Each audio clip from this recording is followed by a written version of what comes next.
Hi guys, welcome to our channel Telugu audio stories with Maitri. నా ఛానల్ని ఎవరైనా ఫస్ట్ టైం చూస్తున్నట్టయితే తప్పకుండా లైక్ చేయండి, షేర్ చేయండి అండ్ సబ్స్క్రైబ్ చేసుకోండి. బంధిని పెళ్లి బంధంలో పార్ట్ 65. ఇక లేట్ చేయకుండా స్టోరీలోకి వెళ్ళిపోదాం. సో నన్ను ఇప్పుడు వెళ్ళి సియా కాళ్ళు పట్టుకోమంటావు అని అడిగాడు సీరియస్ గా రాజ్.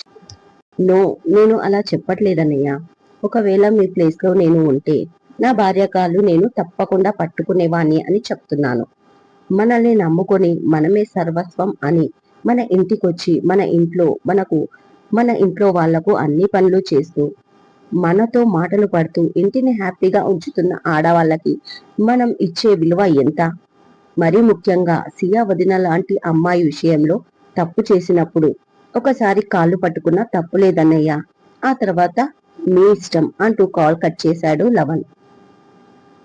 ఆ మాటకి చిన్నవాడైనా చాలా గొప్పగా చెప్పాడు. నీ అంత మెచ్యూరిటీ నాకు అప్పుడు ఉండి ఉంటే తనని వదులుకునేవాణ్ణి కాదురా అని రాజు మనసులో అనుకుంటూ, సియా నువ్వు యాంటిక్ పీస్వే, ఎవరైనా నీకు పడిపోవలసిందే, వాడు చెప్పింది కూడా నిజమే కదా అనుకుంటూ కార్ స్టార్ట్ చేశాడు రాజ్. హలో చైత్ర, నేను కుశాల్ని మాట్లాడుతున్నా అన్నాడు. ఎందుకు కాల్ చేశావు? మళ్ళీ మీ అన్నయ్య ఏదో చేశాడు, దాంతో మా అక్కయ్య బాధపడుతుంది. అంతా మీదయ్యే అరుస్తుంది చైత్ర ఫోన్లో. ఏ లౌడ్ స్పీకర్, కాస్త నీ వాయిస్ ని కంట్రోల్ చేసుకో. నేను చేసింది వదిన కోసమే, నీకే పెద్ద ప్రేమ ఉన్నట్లు నటించకు. అయినా అన్నయ్యతో బాగానే మాట్లాడతావు, నేను ఫోన్ చేయగానే ఎందుకంత కోపం? పొట్టిదానా, నేలపైన జానడు లేవు, ఎందుకే నీకంత యాటిట్యూడ్ అంటాడు కుశాల్ కోపంగా. యూ బుడబుక్కలోడా, నన్నే పొట్టిదానా అంటావా నిన్ను అని చైత్ర అనగానే, ఓయ్ మన గొడవ ఎప్పుడు ఉండేదే, ఇప్పుడు అన్నయ్యని వదినని కలిపే టైం. మనం ఇలా గొడవ పడితే అది జరగదు.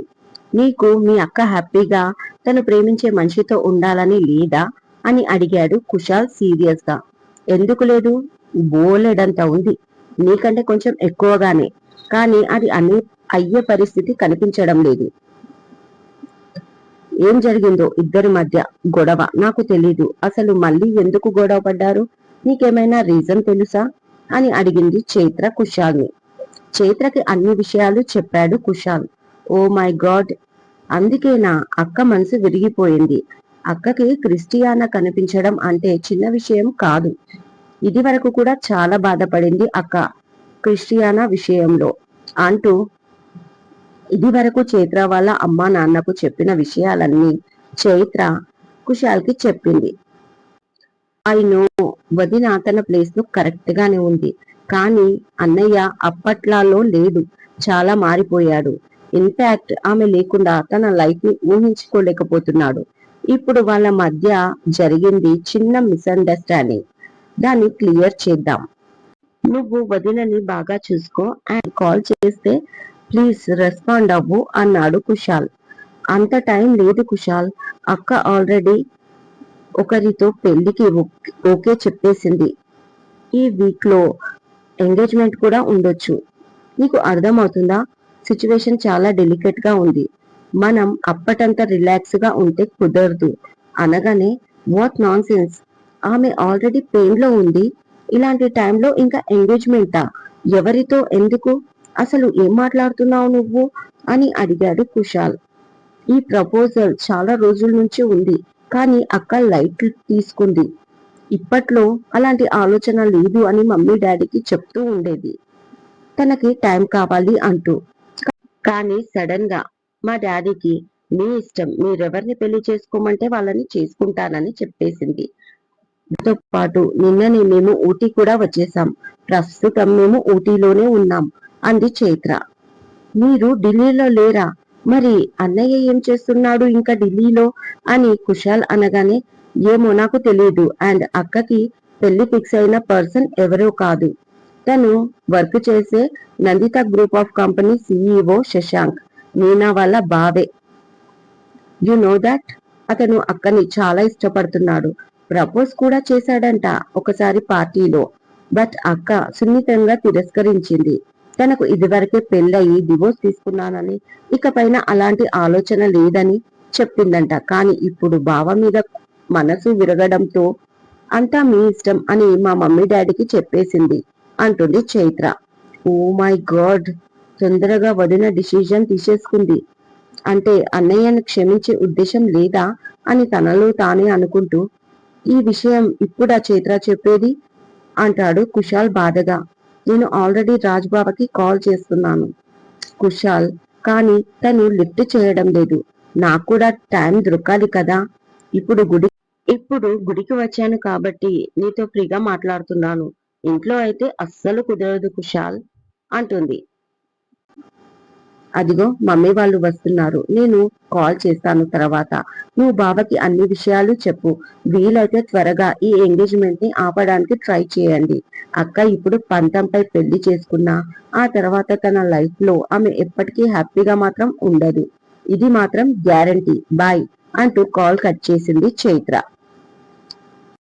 ఇక వెంటనే కుశాల్ లవన్ కి కాల్ చేస్తాడు. విషయం చెప్పగానే షాక్ అవుతాడు లవన్. ఏంట్రా నువ్వు చెప్పి నిజమా అరిచాడు ఫోన్ లో. అవును, నీనా వాళ్ళ బావతోనే పెళ్లి ఫిక్స్ అయ్యిందంట. అవును, నీకు నీనా చెప్పలేదా అడిగాడు కుశాల్.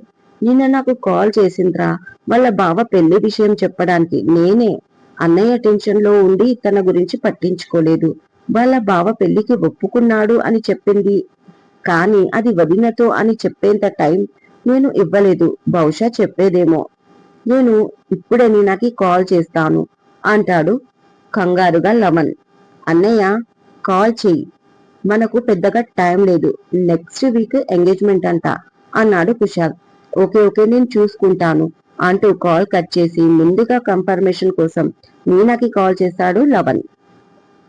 గుళ్ళో ఒక మూలన కూర్చున్న సియా మనసంతా గందరగోళంగా ఉంది. తను కరెక్ట్ టైంలో కరెక్ట్ డెసిజన్ తీసుకుందా అని మనసు తననే ప్రశ్నించుకుంటుంది. ఎందుకంటే లైఫ్ లో ఇకపై ఏది జరిగినా తన జీవితానికి తనే జవాబు చెప్పుకోవాలి కాబట్టి. ఇంత ఇదివరకంటే అమ్మ ట్రీట్మెంట్ అనే ఒక వీక్నెస్ పాయింట్ ఉండేది. ఇప్పుడు అలాంటిదేమీ లేదు. ఇకపై ఏది జరిగినా అది మంచైనా చెడైనా బాధ్యత తనే అనుకుంది సియా.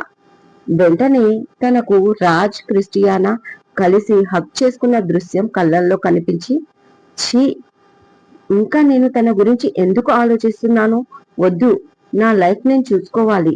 అలాంటి వాడు నా జీవితంలో ఇదివరకు వచ్చాడనే విషయం కూడా నేను మర్చిపోవాలి. ఎంత కష్టమైనా పర్వాలేదు, భరిస్తాను. నేను ప్రేమను మాత్రమే ఇచ్చాను, కానీ తను ప్రతిసారి నా ప్రేమకు బదులుగా బాధని, దుఃఖాన్ని, టార్చర్ ని మాత్రమే ఇచ్చాడు. ఇప్పుడంటే మానసికంగా పూర్తిగా చచ్చిపోయాను. నాకు నా ప్రేమకు విలువలేని చోట నేను ఎందుకు ఉండాలి? ఎందుకు నేను తనని పట్టుకొని పాకులాడాలి? నాకంటూ లేదా?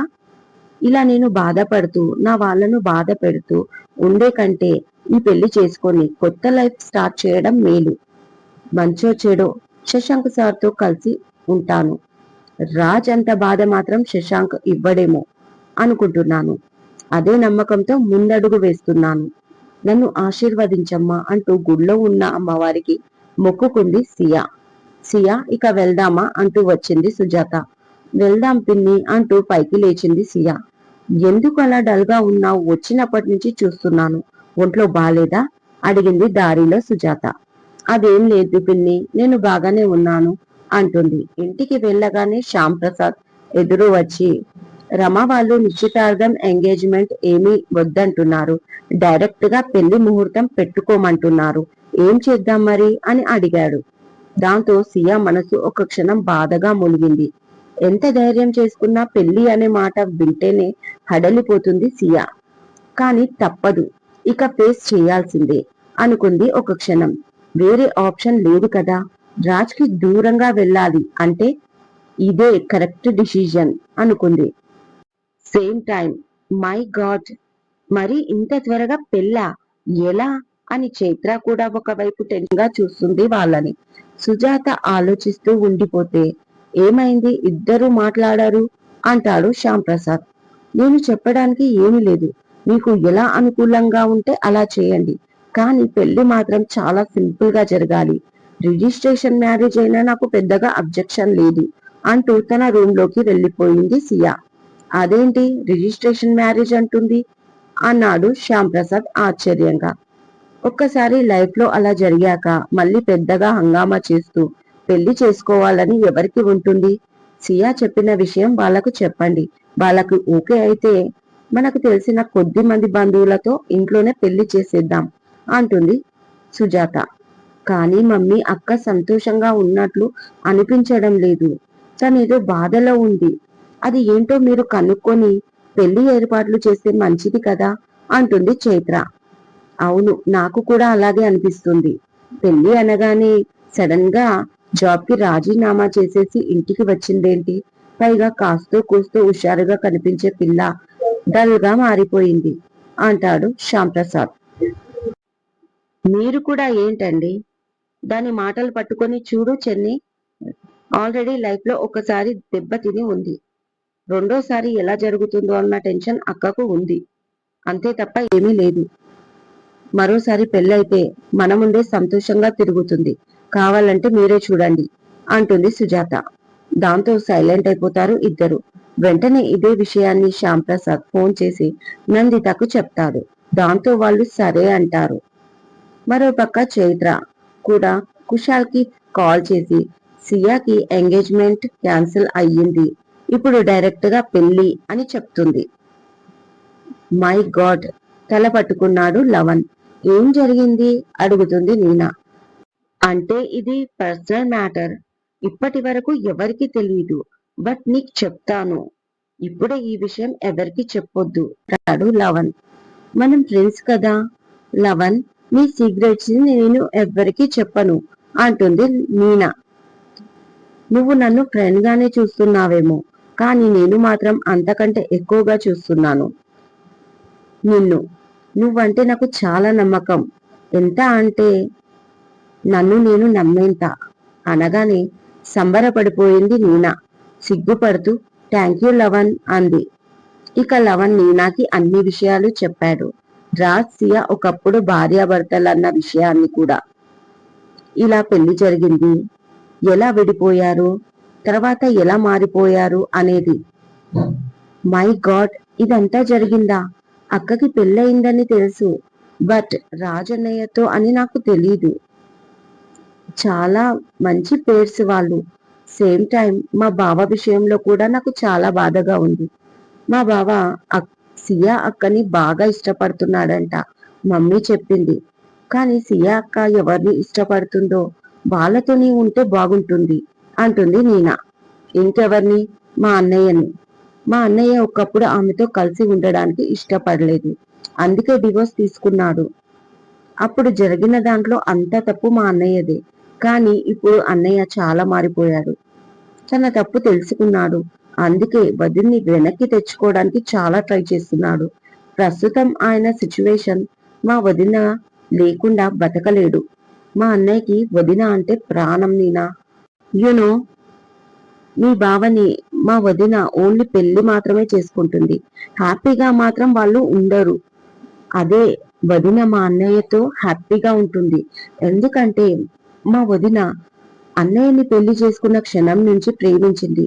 ఇప్పటికీ కూడా ఆమె మనసులో అన్నయ్య ఉన్నాడు. మా అన్నయ్య లైఫ్ కూడా మా వదినతోనే.